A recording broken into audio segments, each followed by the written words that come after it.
আজকে সব আমি আমার পছন্দের খাবারগুলো রান্না করছি। তো আমার মতো কার কার এইসব খাবার পছন্দ অবশ্যই কমেন্টে জানাই যাবেন।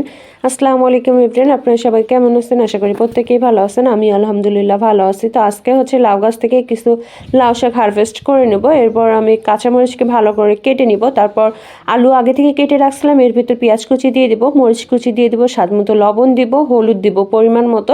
এরপর বেশ কিছু পরিমাণ তেল দিব এবং তারপর এটাকে ভালো করে হাতে মাখিয়ে নেব।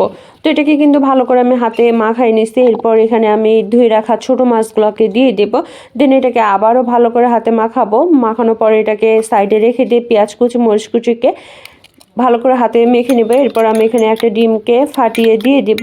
দেন হচ্ছে আমি কড়াইয়ের ভিতর তেল দিয়ে দেবো। তেলটা গরম হয়ে আসলে এখানে কিন্তু আমি ডিমটাকে সুন্দর করে দিয়ে দেবো এবং ডিমটাকে ভালো করে ভেজে তুলে নেব। তো এই ডিমের ভিতরে আমি একটু ঝালের পরিমাণটা বেশি দিয়েছিলাম, আপনারা চাইলে কম বেশি করে দিয়ে নিতে পারেন। তো একটু ঝাল বেশি দিলে অনেক টেস্ট লাগে আমার কাছে। এরপর ডিমটাকে ভালো করে আমি উল্টিয়ে এটাকে তুলে নিলাম।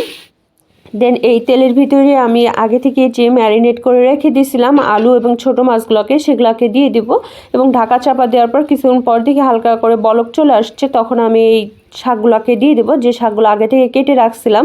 দেন আমি আবারও ঢাকা চাপা দিয়ে দেবো এবং আমি এটাকে নামানোর আগ মুহূর্তে গিয়ে বিলাতি ধনিয়া পাতা দিব। আপনারা চাইলে কিন্তু দেশি ধনিয়া পাতাও দিতে পারেন। তো আমার কাছে দেশি ধনিয়া পাতা ছিল না, তাই আমি দেশি ধনিয়া পাতা দিতে পারিনি, বিলাতি ধনিয়া পাতাই দিয়েছি এবং পরিশেষে এটাকে মাটির প্লেটে সার্ভ করেছি। তো আপনারা কে কে এই ধরনের খাবারগুলো পছন্দ করেন অবশ্যই আমাকে কমেন্টে জানাই যাবেন। আর আমার তো ভীষণ পছন্দ, এই জন্য রেগুলার আমি আপনাদের সাথে এই ধরনের ভিডিও শেয়ার করি। যদি আমার ভিডিওগুলো আপনাদের পছন্দ হয় তাহলে অবশ্যই লাইক কমেন্ট করবেন এবং শেয়ার দেবেন। আশা করি প্রত্যেকেই ভালো থাকবেন। আল্লাহ হাফেজ, আসসালামু আলাইকুম।